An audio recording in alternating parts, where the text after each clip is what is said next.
broadcasting live from the Business RadioX studios in Houston, Texas. It's time for Houston Business Radio. Now, here's your host. Hello, Houston. Trisha Stetzel here, bringing you another episode of Houston Business Radio. It is my pleasure to have my guest on today, who was introduced to me by John Bricado, who always introduces me to the most amazing people. I want to introduce you to Angela Kim. She is an empowerment coach, a Reiki master, realtor, Illumines Core LLC, and Daytown International LLC. Angela, welcome to the show. Thank you. I'm so excited to have you on today. It's so great to be here. I'm so nervous. I This is know. part of me. Yeah. And I think I'm just get to get it out and say it. Yeah, absolutely. So, Angela, we're going to tackle some tough stuff today, right? But before we get there, tell us who you are. Well, I am a mom of a 9-year-old boy, and he is turning 10 in May. And I am actually working on building an empire, both in real estate and in the mental health world. And it all stems from my backstory, what I went through and where I came from, and experiencing the things that I experienced. That really helps to shape who I am and how I've experienced life and how I can help people see life a little bit differently. So I think I just summarized myself. No, that's beautiful. And I love that you introduced yourself as mom first, right? Because you are. And I think a lot of times as women, we put everyone else ahead of us. And I think the thing we're going to tackle today is our overworked nervous system, because we are always thinking about all of the other things, right? And sometimes we have to stop and really assess ourselves and where we are and the things that we should be working on internally and externally for ourselves. So why don't we start with, Angela, the whole idea of just being overworked. And as women, we are always caring for others. I like to talk about putting our mask on first. You've been on a flight, listeners, anyone who's been on a flight, the flight attendant always tells us to put our mask on first before we help others. So, Angela, how does that play into the work that you're doing on yourself and even the work that you're doing with your clients? Well, for me, the selfish/unselfish thing is, whenever I remind my clients, hey, or you have a habit of worrying about other people and worrying about this and that, and you forget about yourself at the end of the day. There's nothing left. And whenever I say that, I'm like, okay, let me check with myself. Have I been doing what I've been preaching, and how am I implementing it? And so I really, the work that I do and how I coach myself constantly is really the work that is the work that's constant, because we have those dark negative thoughts that come up, especially when we're overworked and we have, we're working from fumes. There's nothing left. There's it. And I'm getting emotional right now because I'm seeing the pattern and the effects of an overworked nervous system, Excuse me. It's okay. I have a hard time with death. And seeing my family members pass away from stress over and over is just like that constant reminder for me to really be self-aware and teach my son and my clients how to learn that practice of self-awareness. And it's almost like back to basics of life, right? And how are your manners with yourself? How are you treating yourself? What are you saying to yourself? And that's really what I do, is help people shift. And that's why I call myself a paradigm shift advisor in that sense, is helping people to shift the ways that they look at themselves in the different areas. Yeah, thank you for sharing that, and I appreciate you being so vulnerable today. And we're always, I think we should always be working on ourselves. And I think you, as a coach, are particularly special because you know what your clients are going through, because you go through it as well. And I think that that's something really special that you bring to the table. Um, do you want to talk a little bit about your backstory and why you do the work that you do? Yes. Um, I'll start with my most recent backstory, and I think it kind of ties into my whole life story. Is a few days before the pandemic is when I had my miscarriage. It's my first and hopefully the only one. And that experience tore me apart. And it helped me realize that I had overcome PTSD, trauma over and over again, not realizing that I did. Um, the miscarriage was a very somatic thing that happened. It was the trauma from my body, and I had a challenging time coming to terms with the fact that, wow, I had lived through, high intense anxiety and PTSD. And it just helped me realize that I had complex PTSD. It was really hard to acknowledge and to accept that at first, because I was like, I've been doing this personal development work. I've been working on myself. I'm a coach. I went to, my background's in mental health counseling. I've worked with soldiers. I've worked with schizophrenia patients. It's nothing in that mental health area really scares me. And yet I was scared of myself. Mhm. Yeah, And I that's didn't realize, the trauma that I was experiencing at the time, and why it was so hard. Why did my manners go away, overnight?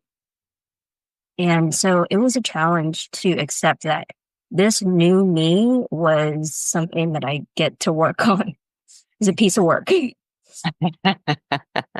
yeah. And how important is it to know that at the triggers, right? Those things that are setting us off. So we've talked about our overworked nervous system, which started the conversation, and then leaning back into your backstory, which is not just overworked mentally, but your body, right?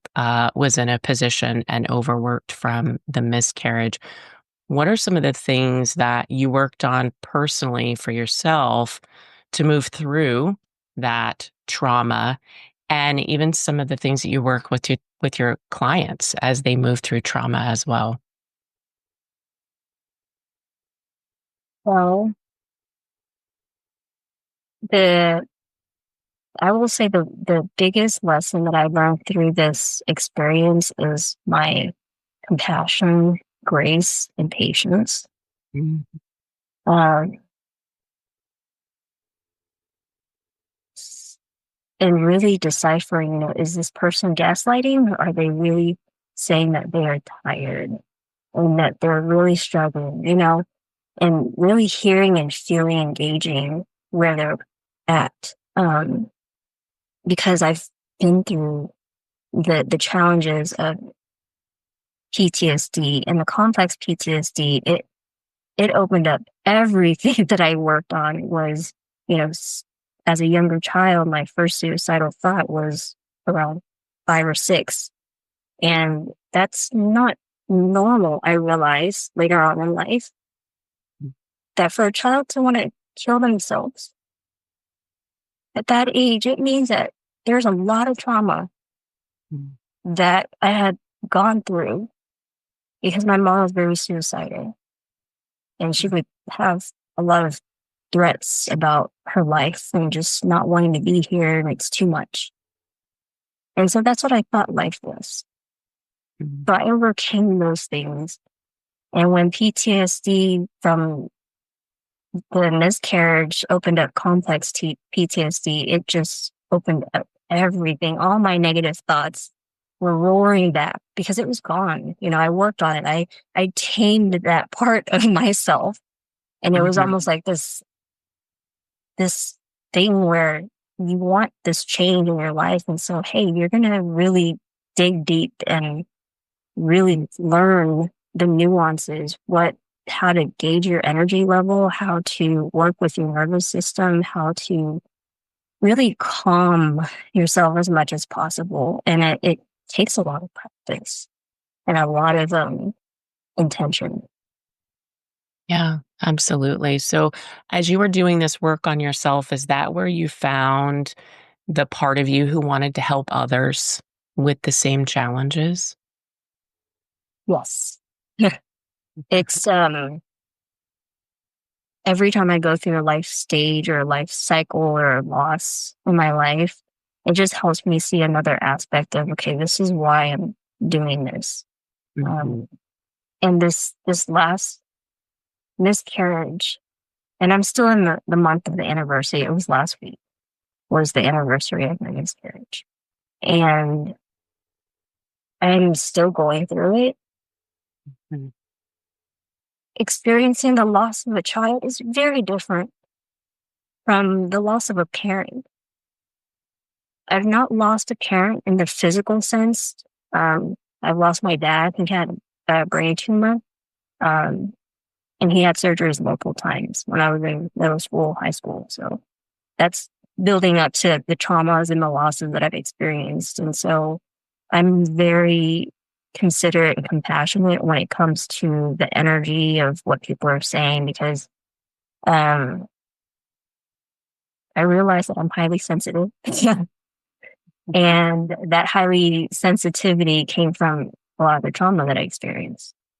Um, and so when I see another individual going through what I've been through, and I see that, I can understand, and I'm more compassionate when it comes to coaching my clients, and when it comes to giving them that space to just be themselves and actually feel through that experience, whatever emotion it is that they're feeling.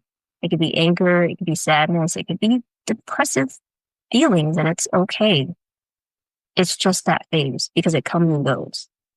And as long as we allow them to feel, and I allow myself to feel and acknowledge and accept that this is what I went through and that it was rough and it's okay to experience it that way, then the change and the movement forward and healing really, it's like it catapults you. It's faster than a domino effect. Yeah, absolutely. And I think that the energy that you bring is perfect for the people that you work with, that because you've been there before them, you walked in their shoes and you absolutely understand. So, while we're on the topic of energy, I want to talk about you being a Reiki master, because not everybody may understand what that is. So, can you talk about that just a little bit and how you use that in your practice as well?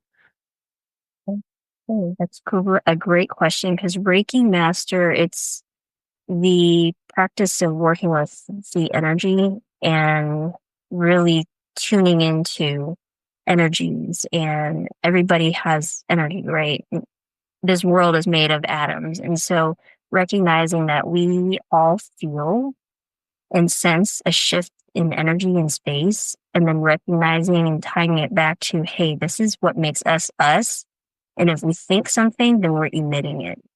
And so the Reiki that I do, it's a lot of energy work within the system of a person, yet I'm actually working on their emotional system more than just what other Reiki masters do.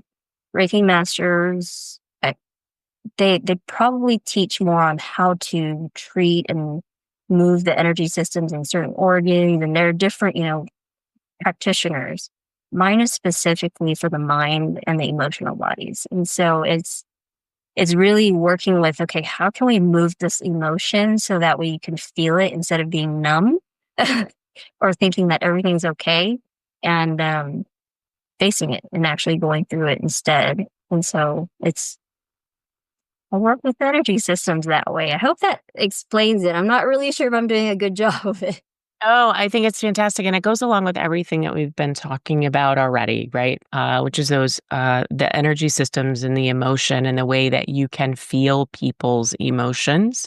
I think this all comes together, and it's a little interesting that before we started recording, your dog came in the room, and you and I started talking about that, and then my dogs moved, and it's not because we said anybody's dog's name. It was the energy that the two of us, were emoting into the room, right? And our dogs picked up on it. And I think that's really interesting. Your dog came in the room for a reason. And then mine woke up because we were having a conversation around that. Um, I'd love for you, if people are really interested, Angela, in connecting with you and understanding more about what you do, your coaching practice, or even knowing more about your story, what's the best way for folks to find you? I would say for right now, the best way is to reach me. What is it called? Message me on Instagram. And it's going to be at angelakim.111. And just message me and say, hey, I found out about you. I heard about you through Trisha's podcast. And that's the best way. Yeah, fantastic. So Angela Kim 111 on IG, and Angela dot 111. dot 111. Angela Kim dot 111 is her handle on IG. And you guys can just put Houston Business Radio in there, or Trisha, and Angela knows exactly how you guys found her. I really appreciate you sharing your story, Angela, and I know there's a lot of emotion around it. You work in this space of loss and trauma and holistic approaches to healing, and even core issues from lack of verbal communication and listening skills. Can we dive into that just a little bit? And this idea of the lack of verbal communication and listening skills I'm guessing that that's between people and helping others communicate better with each other. Yes. I mean, when I wrote that, it was actually more of how is it affecting across the board, across Okay. every, with doctors, with yourself, with your spouse, with your kids. When we don't really put much intention towards the way we communicate with the individuals around us or put much thought into it, we just say things and it doesn't make sense to people. And sometimes lack of, listening or lack of asking questions can create the miscommunication or misdiagnosis. Or, if we don't tell the doctor everything that's going on, and we're like, well, I don't want to tell you this because it's embarrassing.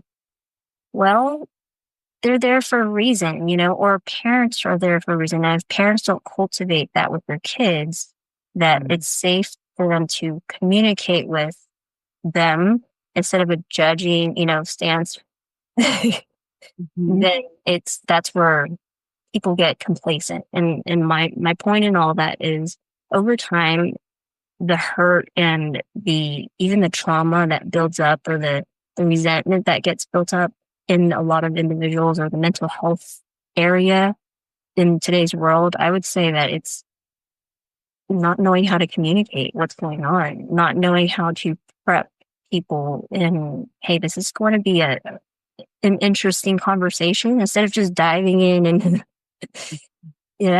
not having a route when we speak, and learning how to convey what our thoughts are. Most people are speaking and they're only painting half of the picture. And we're expecting, right, others to understand and know exactly what we're saying. Yet we're not saying the whole thing. Right.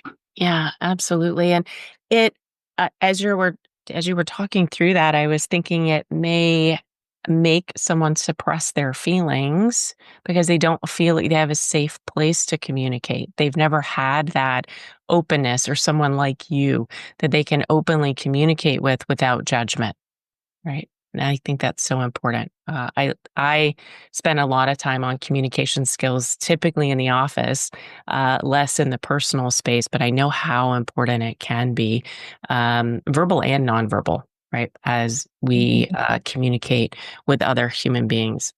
All right. So I'm going to go full circle back to this overworked nervous system. And I think that this, you talk in part of your write up, you talk about artificial stimulation.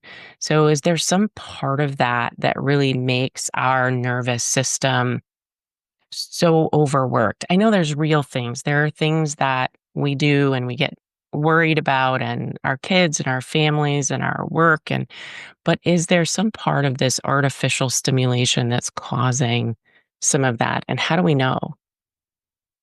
Yes, the artificial stimulation that I'm referring to, it's like the media, the Uh, news, the shows that we watch, the people that we listen to, the people that we talk to, or the books that we read. Um, it's healthy to a certain extent to trigger ourselves if we're stuck and numb, to feel certain emotions, because that's where my specialty in trauma and PTSD, working with those, comes into play. However, oh, I just lost my train of thought. Oh my goodness. What it's was I okay. Yeah, no worries. We were talking about artificial stimulation, how all of this outside communication can really heighten, right, the way we feel. Hmm. Yes, yes, I was talking about getting triggered, right? So when we get triggered, a lot of times in my coaching practice, I encourage my clients who tend to have a tendency of numbing their emotions out Mm. and not really recognizing that there's something bothering them, yet they're not realizing that they're behaving or reacting in certain ways. And so I encourage them to use artificial stimulation to trigger certain emotions. Those are helpful. Yet the unhelpful side of it is when people are watching a lot of horror movies, or they're watching, a lot of war movies or documentaries. Those are helpful, yet too much of anything, anything in this world, is unhealthy and unhelpful. And so that's where I was saying the artificial stimulation is creating the heightened, the mind's still overstimulated, right? So the body is going to be working and it's going to be in fight or flight while you're watching the movie. Mhm. And you're not realizing that every little bit adds up. It's almost like every little compliment that we give a child, it helps them to be confident and boost them, and it helps them grow, and it's nourishment. And the things that every little bit that we, chip away at our shoulders and chip away at our heart, and or the traumas that we watch, it does the same thing. And so that's the artificial thing that I was talking about. Yeah, no, so I see both sides of it where it can be good for healing, if Mhm. done purposeful, right? But on the other hand, if we're just filling our brains, listen, I am not a news gal. I hate having the news on because I feel like it heightens my stress. So when I go in the house, I'm like, Mom, turn the TV off. Let's put something else on, right? Because I think there's so much outside. um, I don't in my head, it's arguing, right? No, I'm right. No, I'm right. No, I'm right. So I want to tackle one other thing because it comes up a lot with women that I work with, which is comparison. So I'm using social media as an example. A lot of us will get on social media and scroll, and most people on social media are only telling part of the story. So I'm just kind of bringing this full circle, right, around some of the things that we suppress, the things that we aren't communicating. We're only communicating the good. But then I maybe sit alone and scroll through and then compare myself to all of the people who are amazing and beautiful and doing amazing things. So, what are your thoughts around the whole idea of comparing myself or ourselves to others on social media? Mm.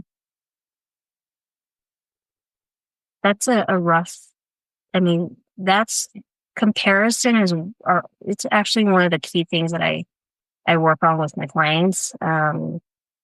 Because how can we compare trauma? You know, how can we compare that person's progress or that person's accomplishments or their looks if you have no idea what they've done to get to that or what it took, right? The discipline is something that people don't really see on the backside. And the comparison, again, it's a very self-defeating habit. And these are just habits, right? The habit of overthinking, the habit of comparing, the habit of worrying. So these are the things I really work on with my clients, especially, I work on it with both male and female clients, right? It's just my words. I use them a little bit differently, so it works well with that population. Yeah. Right? So women worry, and then men, they just think. Yeah, absolutely.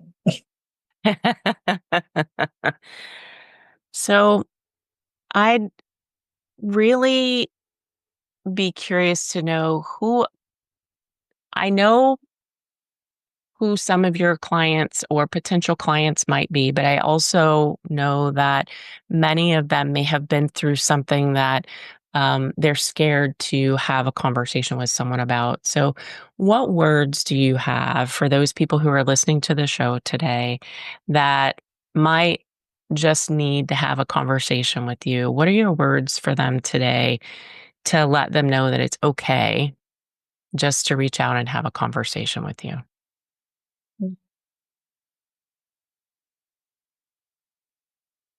The word, honestly, I can just say that no matter what we do or what they have done or what they've gone through or lack thereof, right? Because sometimes we judge ourselves more harshly than anyone else. And so, I would say if somebody who is a believer of God or the universe, it's look inside of you because that's where you can find that God or that universe.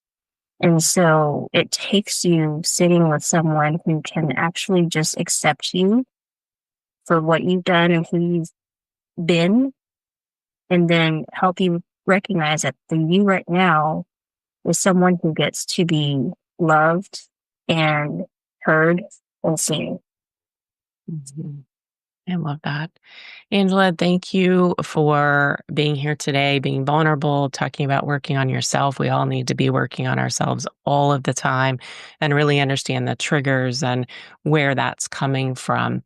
I'd love for you to share as we finish up today a success story, either your own or one that you've had with a client. I think right now you can see that I'm my success story. However, I have a client that is very near and dear to me. I actually keep in touch with a lot of my clients that I've had. Um, they're a former Olympic wrestler in Hawaii, and former for a reason.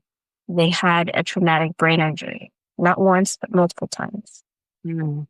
Um, So, when you're in the Olympics, that's like your dream. That's your sport. That is your passion. That is what you live for, right?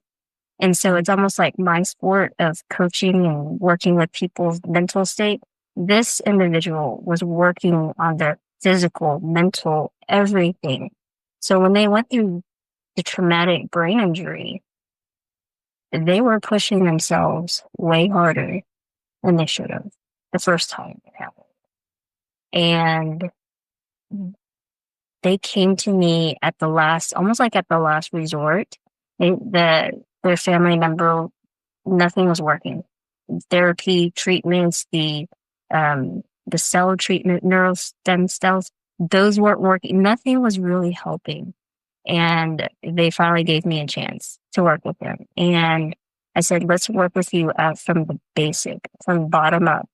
This is rehabilitating, because rehabilitation comes with a lot of acceptance and just realizing, okay, this is my new me. how can I take what has happened to me and transform it into something that I can help others, do better the next time around?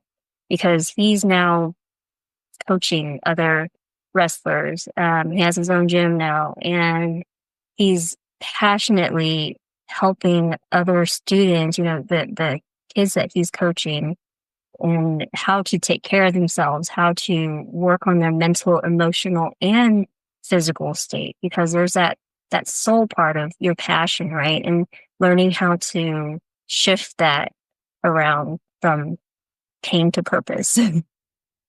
That's beautiful. Angela, thank you so much for being with me today. It's been a joy to have you on the show. And again, I appreciate your vulnerability, telling your story. And I would love for people to connect with you if they're feeling that energy from you. So, how do you want people to connect with you? You can just connect with me through the Instagram and just reach out that way. And AngelaKim.111, and just message me there and say, hey, I found you out through Trisha's podcast. And it's called Houston Business Radio. And so just let me know that you heard about my story and it resonated with you, and let's have a chat. So thank you so much, Trisha. Thank you. I appreciate you very much for being here. So AngelaKim.111 on Instagram. I'll have all of our other social channels available for you in the show notes so that you can just point and click if you're sitting in front of your computer. Angela, thank you again for being with me today. That's all the time we have for today's show. Join us next time for another exciting episode of Houston Business Radio. Until then, stay tuned, stay inspired, and keep thriving in the Houston business community.